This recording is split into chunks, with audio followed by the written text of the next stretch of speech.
Bonsoir à tous. Doit-on modifier notre constitution pour que le Congo aujourd'hui est à la fédérée? Ça c'est la demande au Ezali à El Moïse Katumbi, Otomoni Kamitatu, Azo Senga. Aujourd'hui, il faut que le Congo passe un État fédéré.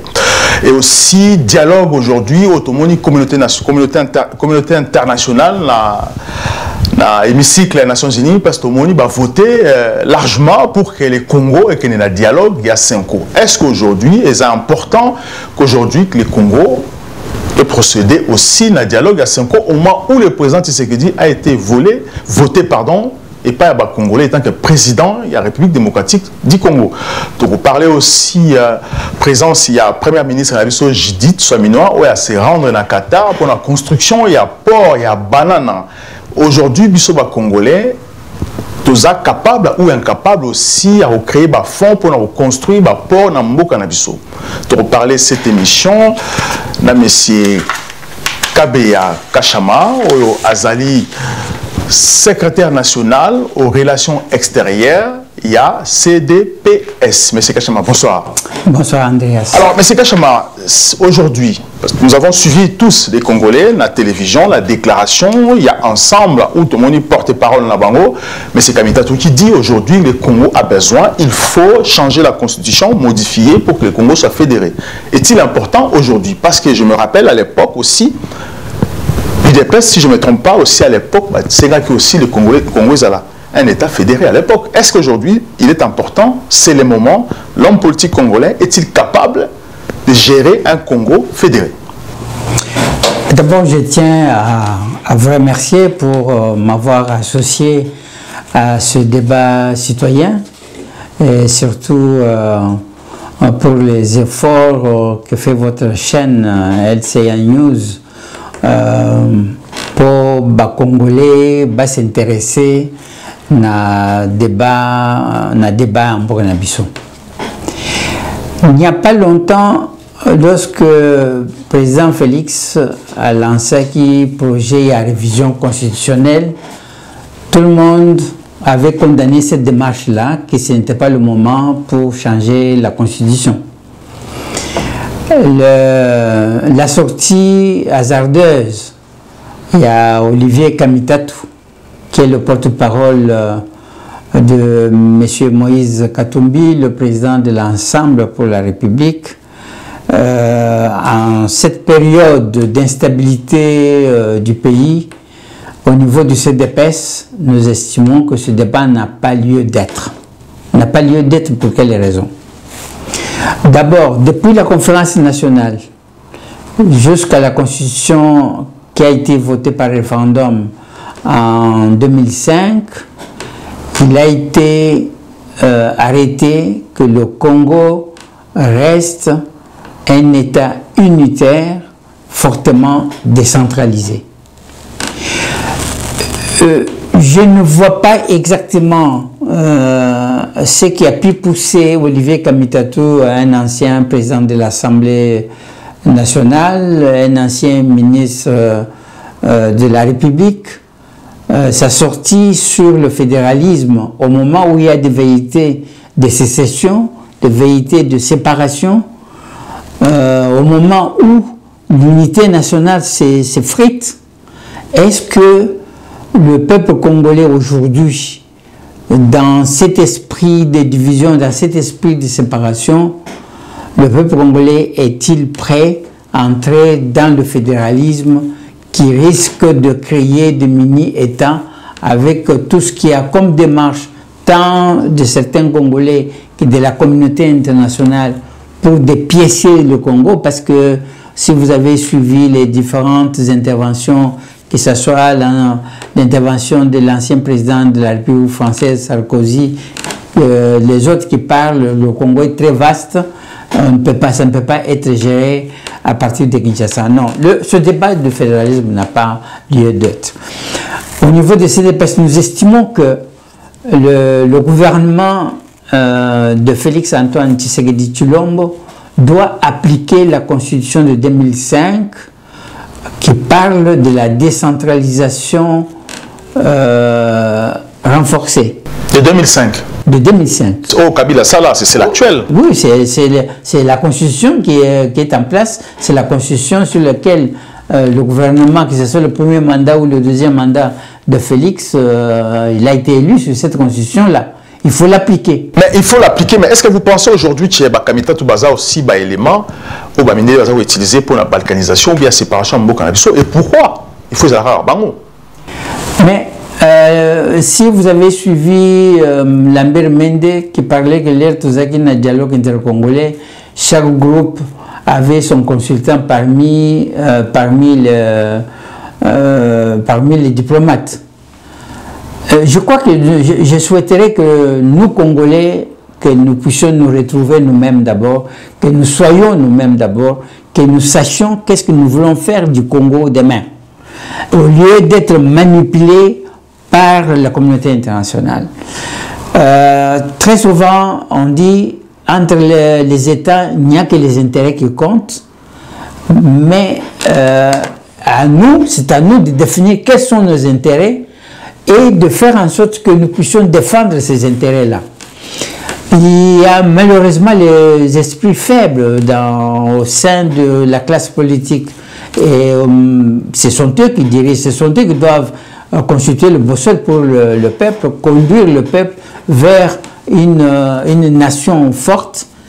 Très souvent, il y a de la manipulation au niveau de nos hommes politiques qui sont manipulés à partir de l'extérieur pour la balkanisation du pays. Alors, je tiens juste à rappeler ma parole à Mende qui avait dit clairement que Naïba Kité, ils nous ont utilisé. Ouais. Cette fois-ci, j'en veux plus parce que chaque groupe, qui n'a envoyé spécialement au Occident, qui nous manipulait, qui nous mettait la parole dans la bouche. Ça veut dire qu'on travaillait inconsciemment. C'était des adultes, mais pas conscients parce qu'on les a manipulés contre l'État congolais. Alors, ce qui se passe aujourd'hui, est-ce que lorsque vous avez dans Sand City, l'alliance qui avait fait Tshisekedi père, vous, l'UDPS, vous savez qu'il y a alliance avec le RCD Goma pour qu'il y ait un dialogue. Est-ce que vous pensez que cette cause qui a fait que Tshisekedi fasse l'alliance et Asenga Tabombeke va convoquer dialogue pour éviter la balkanisation du Congo, est-ce que vous pensez que cet esprit maintenant est au lieu qu'il n'est pas à Rwandais et maintenant à travers Bakatumbi pour le Congo? Parce que chaque groupe n'a conseillé parmi les diplomates, excepté l'UDPS. Nous, on n'était pas coachés par les diplomates, au contraire, on voulait nous isoler. Alliance, Alliance, je crois que dans une des émissions, j'avais expliqué les raisons pour lesquelles tu créais qui ASD, Alliance pour la sauvegarde du dialogue intercongolais. Alors cette partie maintenant, où vous savez l'Alliance n'a pas demandé pourquoi Bossang Lambeki a convoqué le dialogue, tu sais qu'il avait insisté, et pourquoi Bossang L'Alliance n'a pas coupé pas. C'était quoi juste? Est-ce que cette raison-là, ce n'est pas le même qu'aujourd'hui Bakatum peut utiliser pour couper le Congo? Biso, tu sais qu'il y a un ASD pour éviter la balkanisation au Congo. Parce que rappelez-vous que c'est suite à la signature de l'accord, ce qu'on appelait l'accord de cascade, entre Jean-Pierre Mbemba, MLC, et le gouvernement de Kinshasa, de Kabila, le gouvernement provisoire qui était à Kinshasa, de transition qui était à Kinshasa. Et 4+1. Non, 4+1, c'est après le dialogue. Donc, il y avait le gouvernement de Kabila, quand il y a eu agression, que ce soit du RCD, MLC, tout ça, oui, quand Laurent Désiré Kabila a été tué, donc le pays était menacé à l'ouest comme à l'est. C'est pour la raison pour laquelle la communauté internationale avait désigné Ketumine Massire pour pouvoir mettre ensemble les Congolais.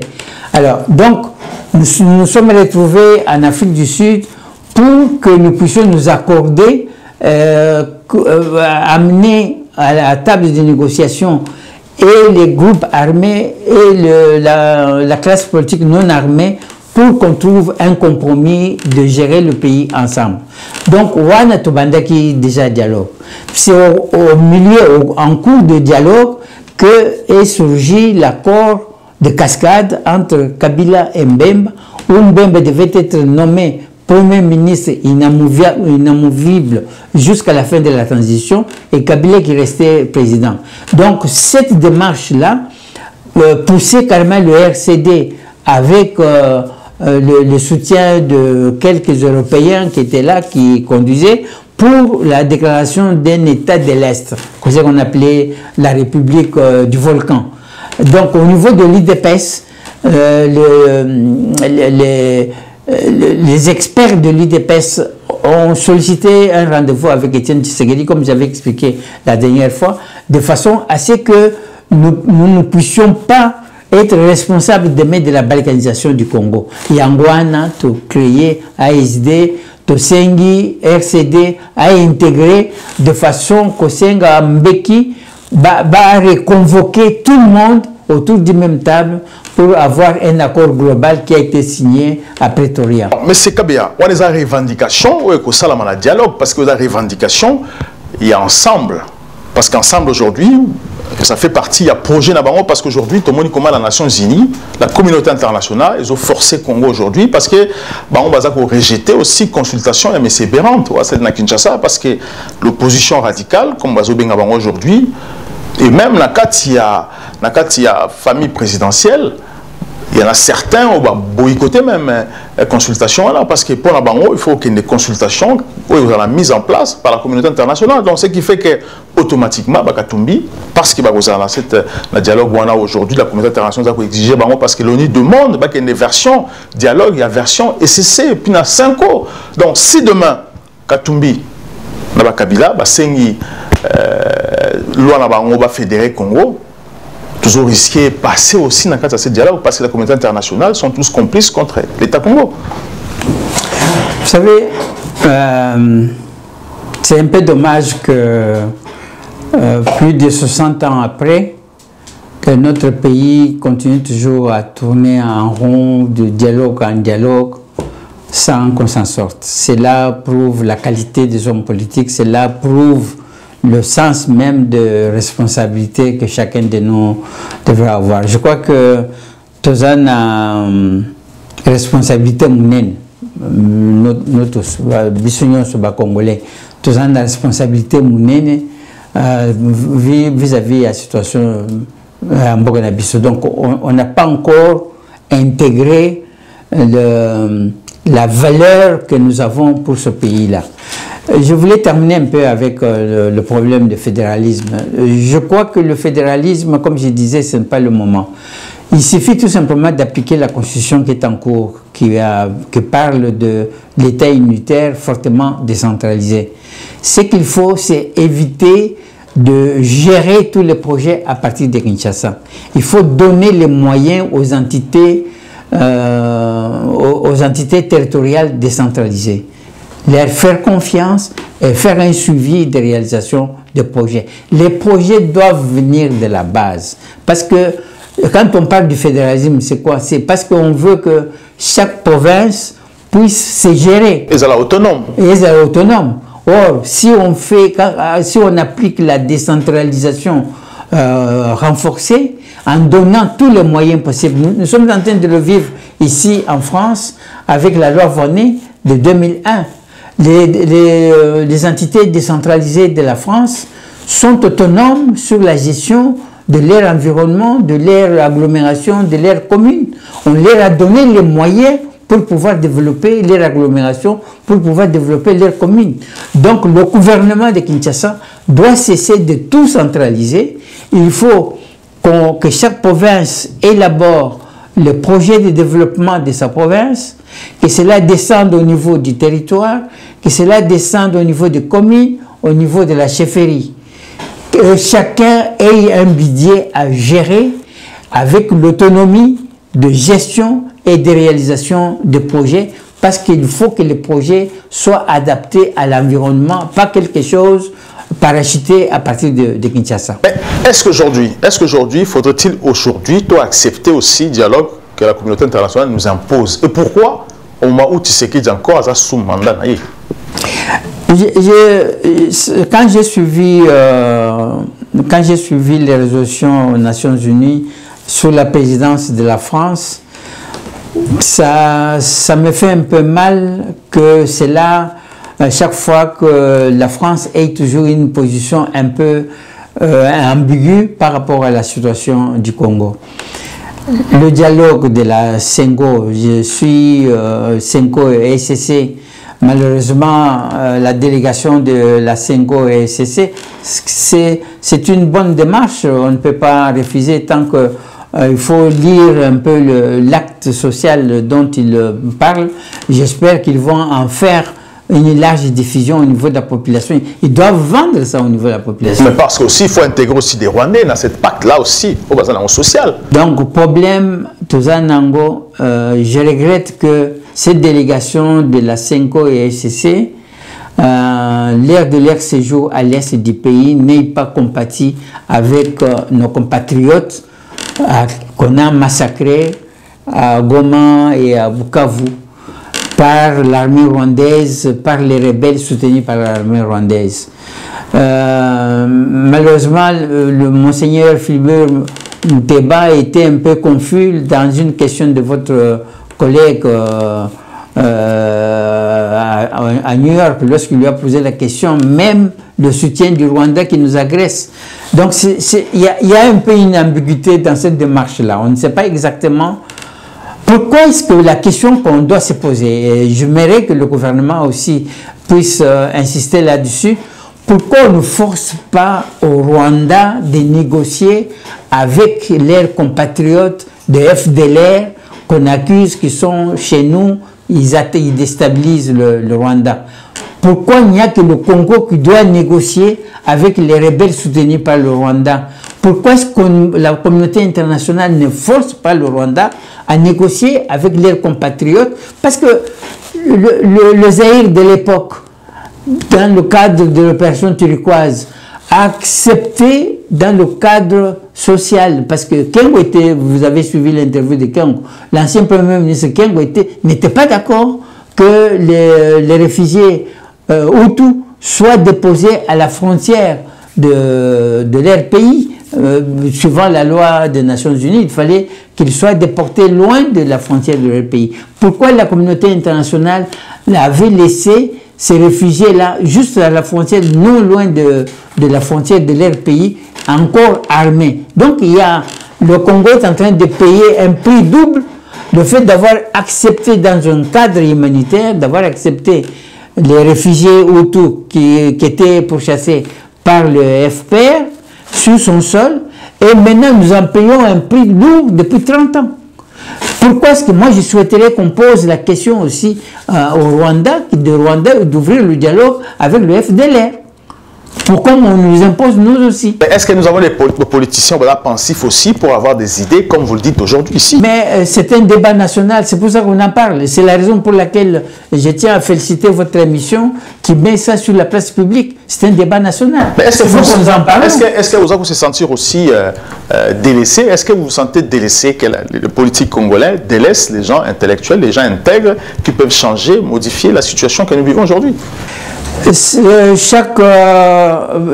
L'ancien président de la République, Joseph Kabila, disait qu'il lui a manqué 15 personnes à côté de lui.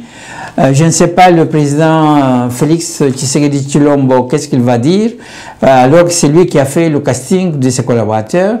Je crois qu'il y a un problème, comme on le dit souvent, il y a un problème de gestion, non pas seulement des ressources naturelles, mais des ressources humaines et des ressources financières. Donc c'est à chaque gouvernement de savoir avec qui il faut travailler, parce qu'on se plaint, on reprend les mêmes, on les remet en scène, malgré ceux qui ont détourné hier, ceux qui ont fait n'importe quoi hier, on les remet en scène. C'est comme si on s'est moqué de la population. Je crois que c'est à nos gouvernants, surtout au président Félix Antoine Tshisekedi, de savoir avec qui il veut travailler. S'il veut favoriser plutôt les amitiés que la qualité et l'expérience, c'est à lui de savoir ce qu'il veut faire. Mais c'est quand tu parles aussi de ce qui s'est passé na Qatar. Tout le monde premier ministre Judith na Qatar pour aller demander des fonds pour la construction. Il y a port à Outre-mer. On se pose même des questions. Est-ce que le Congo n'est pas un pays capable pour avoir 35 millions pour la reconstruire? Pour il y a Banana. Est-ce que pourquoi aussi aller solliciter Qatar pour retourner la Bissau? port Nabiso. Est-ce que Qatar aussi va répéter pour construire aussi un port outre-mer? Est-ce que vous avez cette technologie? Bon, là, effectivement, c'est un problème. Il y a une construction à port en eau profonde. En eau profonde de Banana. C'est pour permettre aux grands paquebots de pouvoir accoster et décharger, parce que à partir de l'embouchure, les grands bateaux ne peuvent pas aller jusqu'à Matadi. La constitution, que ce soit cette constitution qui est en vigueur aujourd'hui, parce que très souvent on condamne le président sur la gestion du pays, mais il faut regarder notre constitution. Qui est à la manette de la gestion du pays? C'est le gouvernement, c'est le Premier ministre. Alors, la question qu'il faut se poser, parce que quand vous évoquez le montant de 35 millions, c'est une façon de ridiculiser un peu le pays, parce que 35 millions, le Congo peut autofinancer ce projet sans recourir à une aide extérieure. Et surtout que cela va faire en sorte que le Qatar, le concessionnaire qatarien, gère ce port-là pendant 30 ans. Vous voyez un peu, en termes d'économie, quel impact ça peut avoir sur l'économie du Congo. Est-ce que le Congo est incapable de budgétiser la construction de ce port si réellement le coût réel du support est de 35 millions? Est-ce qu'on nous manque 35 millions? Parce que la Première ministre a dit qu'il y a un bureau et un cabinet d'expertise japonais qui ont évalué à 35 millions d'euros. Je me suis posé la question. Bon, 35 millions de dollars? De dollars, pardon. Ouais. 35 millions de dollars. Est-ce que c'est encore moins? On ne sait pas. Est-ce que vraiment 35 millions? On ne sait pas. On sait qu'il y a des pourboires dans le dossier. Est-ce que vous pensez que la Première ministre aujourd'hui, est-ce qu'ils ont cette capacité de bien gérer notre pays? Est-ce qu'ils ont une vision globale sur l'ensemble du Congo? Parce que cet argent est volé. Aujourd'hui, affaire il y a lampadaire, aujourd'hui, affaire il y a 100 jours, aujourd'hui, affaire de gauche à droite, il y a l'éducation nationale, il y a plus d'1 milliard déjà, alors si on suppose qu'il y a plus d'1 milliard volé, ça veut dire que le port à marque, au Congo, partout, dans la rivière, comme je disais dans une des émissions chez vous ici, au CDPS, lors de la prise de pouvoir de Félix-Antoine Tshisekedi Tshilombo, nous lui avons adressé un mémorandum avec 2 annexes. L'annexe sur la réforme de l'armée, de service de sécurité, de la police, et l'annexe sur la gouvernance. L'annexe sur la gouvernance, on avait fait une sorte de projection pour d'abord désenclaver les régions. Quels sont les projets prioritaires d'intégration régionale? Notre économie au jour d'aujourd'hui est extravertie, c'est-à-dire que nous consommons plus ce que nous importons que ce que nous produisons. Et notre économie est basée sur l'extraction des matières premières que nous ne transformons même pas. Ce qui fait que nous ne donnons pas de la valeur ajoutée à notre économie, à toutes ces productions-là. Or, dans l'annexe sur la gouvernance, normalement, le gouvernement soumis comme les anciens gouvernements, ce qu'il devrait faire, c'est faire une programmation d'investissement à court, moyen et long terme. Est-ce que vous avez la qualité ou cette idée aux pensées aujourd'hui? J'estime que quand on accepte d'être Premier ministre, on accepte un poste ministériel, c'est-à-dire que on a trouvé que votre cursus le permet pour assumer ces responsabilités-là. Je ne suis pas là pour juger la qualité ou la capacité des membres du gouvernement. Je ne connais pas leur cursus, je ne connais pas leur... De toute façon, quand on voit leur CV, ce sont des gens qui ont eu à assumer des responsabilités dans le temps. Madame Soumino a été ministre, je crois, au niveau du plan. Elle a été dans le cabinet de l'actuel ministre de l'économie, à l'époque de Kabila. Donc elle a travaillé avec... Mais est-ce qu'elle a travaillé à l'époque avec Kabila, mais est-ce que ce sont des hommes de qualité? Est-ce que ce sont des gens? Est-ce que ce sont des managers? C'est ça le mot, parce que les pays développés ont été développés par des managers. Est-ce que le ministre Nabango, sur quelle vision s'est basé? Pourquoi, durant tout ce temps, dans le pouvoir, il n'y a rien qui s'améliore dans le quotidien congolais? La vie, l'environnement est très sale.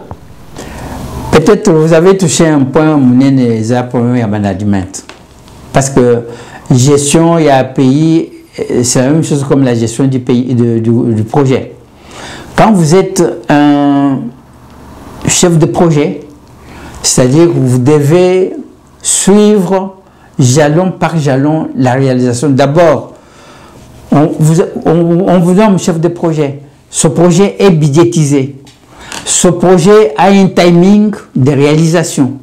Votre rôle, c'est de manager une équipe qui va réaliser ce projet et de s'assurer que à chaque phase de réalisation, parce qu'il y a des réunions de révision projet, à chaque phase, vous refaites la révision projet pour savoir si le budget sur cette phase a été tenu, si les réalisations ont été tenues. On parle de premiers résultats qu'on sorte à chaque phase de réalisation du projet.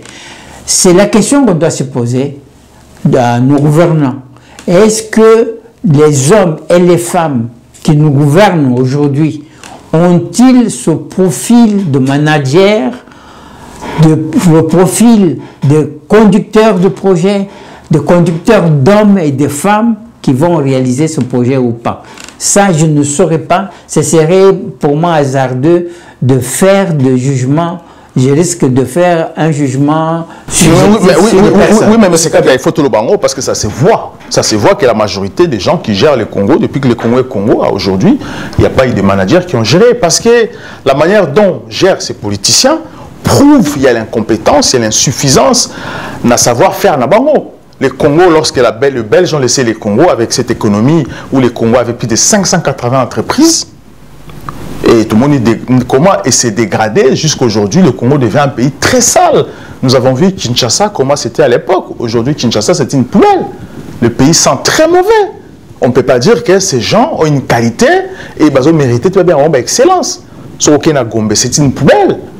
Okena Gombe, place à revoir à poubelle, il existe raté. Okena ma campagne, place à la GB, il n'y a pas de poubelles. Donc, on ne va pas acclamer des gens qui sont présentés insuffisance et à gestion ou cette difficulté n'a venu à Mbo Cannabiso. Tout le monde aujourd'hui en Europe sait que le Congo, c'est un pays très sale. Les autres, on films français, partout, tout le monde le savent. C'est la faute